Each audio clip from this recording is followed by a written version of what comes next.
Morning, কেমন আছো সবাই? এখন মোটামুটি 10:30টার মতো বাজে। আমার স্নান হয়ে গেছে কিন্তু পুজো হয়নি। উঠে চা করলাম। দাসবাবু বলল যে আজকের পুজোটা সে করবে। এখন যাচ্ছি ছাদে ফুলটা তুলে নিয়ে আসি। চলো ছাদে যাই। আর আজকে একটা ভালো ব্যাপার হচ্ছে, আজকে আমাকে কোনো রান্নাই করতে হবে না। তার কারণ কালকে তো রাত্রে চিকেন হয়েছিল, আর চিকেন আছে। আর সকালবেলায় এখন দাসবাবু চিকেন আর মুড়ি খেয়ে চলে যাবে সেন্টার। দুপুরে তো আর খেতে আসবে না। আর চিকেন আছে, আর আমার আর মিষ্টির জন্য শুধুমাত্র একটুখানি ভাত বসালেই হয়ে যাবে। চলো, চিকেন হলে আমার এই একটা সুবিধে, পরের দিন আর রান্না থাকে না।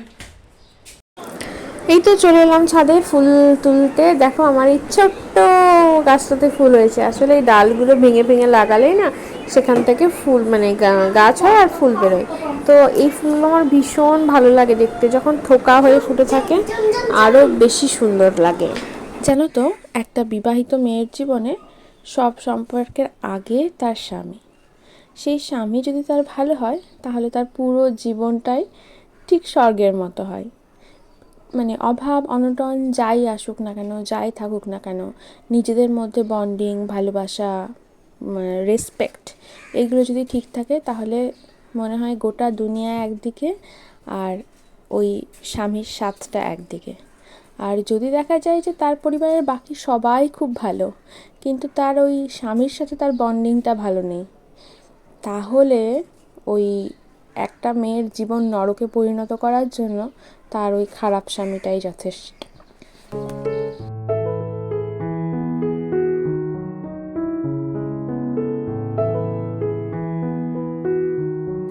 ফুলগুলো তো তুলে নিয়েছি, আর সবগুলো গাছের ফুল দিয়ে পুজো করতে না ভীষণ ভালো লাগে। সেই সব ফুলগুলো নিচে দিয়ে এলাম। মিষ্টির বাবা এখন পুজো করতে শুরু করে দিয়েছে। আর এই যে আমি এখন জামা কাপড় সবগুলো মেলে নেব। রোদটা না কেমনই একটা, আর এত গরম যে কি আর বলবো।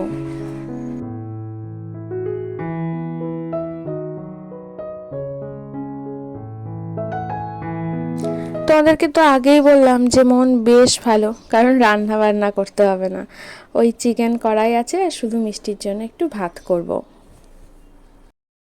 কি করছো গো মিষ্টি? এটা কি হচ্ছে? ভাত রান্না করছো? কে খাবে?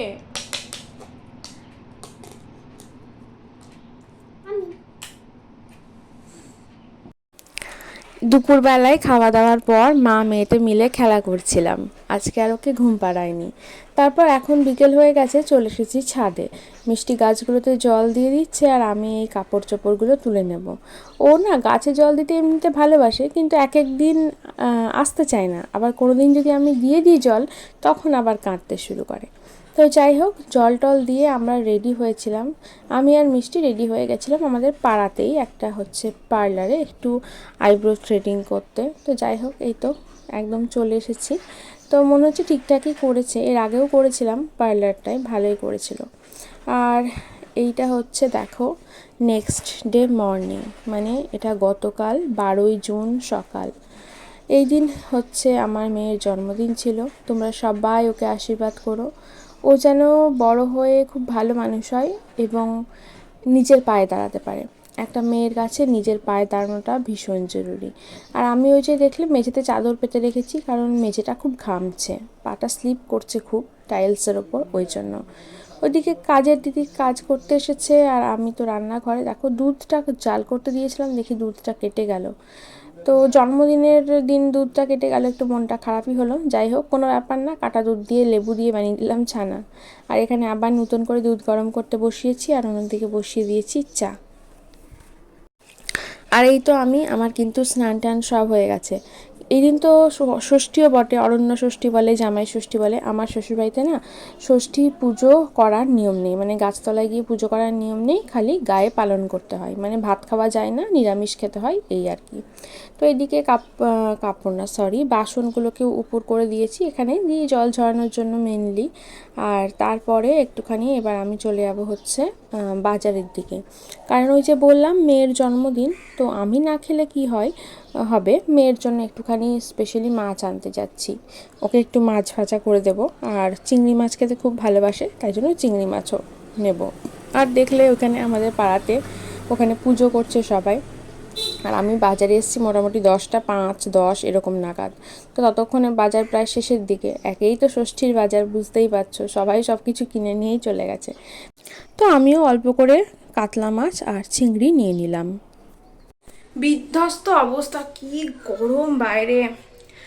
গেলাম বাজারে, মিষ্টির জন্য একটু মাছ নিলাম আর একটু বাসমতি চাল নিলাম। মিষ্টি বাসমতি চালের ভাত খেতে ভালোবাসে, তো এইটা নিয়ে চিন্তা করছি যে আর কি নেবো। ধূপকাঠি শেষ হয়েছে, ধূপকাঠি নিলাম, নিয়ে টিয়ে বাড়ি চলে এলাম। বাড়ি এসে খেয়াল হচ্ছে আরে ওরা তো ডালপুরি খেতেও ভালোবাসে, আর আমি বাজার গেলে তো ডালপুরি আনি, আজকে ভুলে গেছি। আবার ঘুরে বাজার গেলাম, আবার ডালপুরি নিয়ে আবার এলাম। তারপরে সন্ধেবেলায় এর জন্য ভেবেছি একটুখানি আর রান্না মানে করবো না, লুচি হোম ডেলিভারি হবে কিনা সেটা জেনে আসি। আমাদের পাড়াতেই একজন দেয়, কিন্তু ফোন নাম্বারটা নিয়ে রাখিনি। আবার তাদের বাড়ি গেলাম, তাদেরকে গিয়ে জিজ্ঞাসা করলাম, বললো হবে না। আবার ঘুরে বাড়ি এলাম, দিয়ে এই অবস্থা। তো ডালপুরিটা এনেছি, এখন বাবা মেয়েকে ডালপুরিটা দিয়ে দিই আর আমি একটু পেট ভরে জল খাই। এই যে ডালপুরি সাজিয়ে দিয়েছি দুইজনের, মানে মা আর সরি মা নয় মেয়ে আর বাবার। এই যে মিষ্টির জন্য একটুখানি ছোলা মটরগুলো ধুয়ে দিয়েছি, আর এটা হচ্ছে দাসবাবুর। আর এই যে দাসবাবুর মুখের হাসিটা, এই হাসিটা দেখার জন্যই তো যাই বাজারে, এই হাসিটা দেখার জন্যই তো এত কষ্ট করি বলো। তো যাই হোক, ও তো খুব খুশি। এখন চলো ওরা খেয়ে নিক, তারপরে আমি আবার রান্না বান্নাগুলো করবো।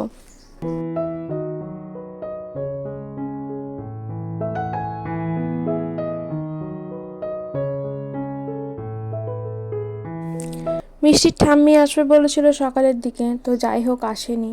দাসবাবু ওদিকে ডালপুরি খেয়ে বেরিয়ে গেছে কাজে, আর আমি এদিকে বসিয়েছি রান্না। একদিকে পায়েস বসিয়েছি, একদিকে ভাজাভুজি করতে বসিয়েছি। 5 রকমের ভাজা করব, আর এই সব কিছু মিশিয়ে একটু পনির আছে, পনির মিশিয়ে একটা সবজি করব। যে সবজিটা মিষ্টির ঠাকুমা আর আমি মুড়ি টুড়ি দিয়ে খেতে পারবো, বা যদি লুচি পরোটা করি সেটা দিয়েও খেতে পারবো। তবে এই গরমে না পরোটা লুচি আটা ময়দা খাওয়ার একটু ইচ্ছে নেই। মানে এটা তো আমি আজকে ভয়েস ওভার দিচ্ছি, আমার আজকেই তাই শরীরটা খারাপ। কালকে ওই একটু পনিরের তরকারি মুড়ি খেয়েছিলাম, তাতেই। যাই হোক, এইদিকে দেখো আমি মিষ্টির জন্য মাছ টাছগুলো সব এক পিস মানে একটা পিস কাতলা মাছ নিয়েছি, বাকিটা ফ্রিজে রেখেছি। কিছুটা চিংড়ি মাছ ধুয়ে রেখেছি, কিছুটা ফ্রিজে রেখেছি।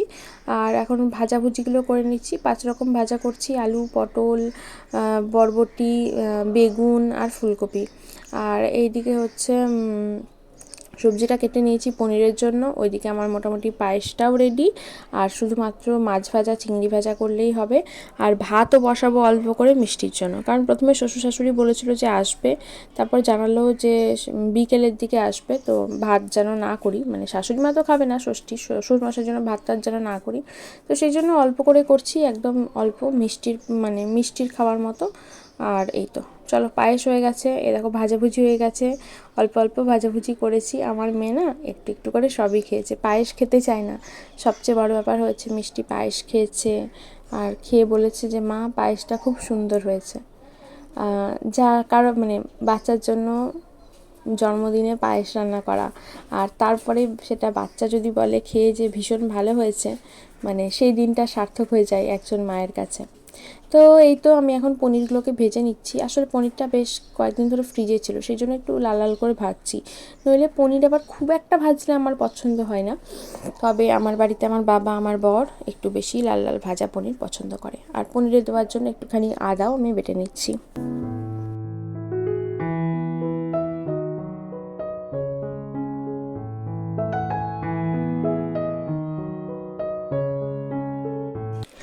সিম্পল আদা জিরে দিয়ে আমি হচ্ছে পনিরের তরকারিটা করেছিলাম, আর শেষে তোমাদেরকে দেখাবো বলে সেটার কথা আর মাথায় নেই। কিন্তু এই যে মিষ্টির খাবারটা রেডি করে ফেলেছি।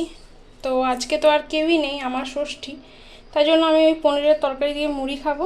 আর মিষ্টি যা যা ভালোবাসে তাই করা হয়েছে। তবে মিষ্টি কিন্তু পটল ভাজা বেগুন ভাজা পছন্দ করে না, এইগুলো খায়। আর মাছ ভাজা, আর একটুখানি পায়েস, আর ঘি দিয়ে মাখানো একটু বাসমতি চালের ভাত।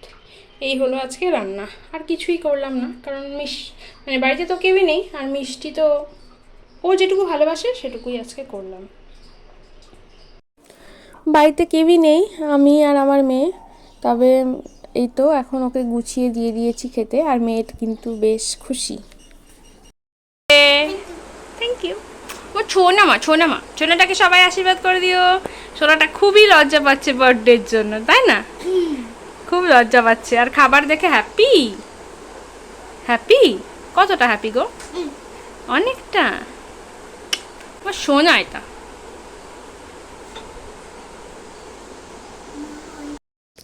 আজকের মতো বিদায় নিচ্ছি, টাটা। সবাই ভালো থেকো, সুস্থ থেকো।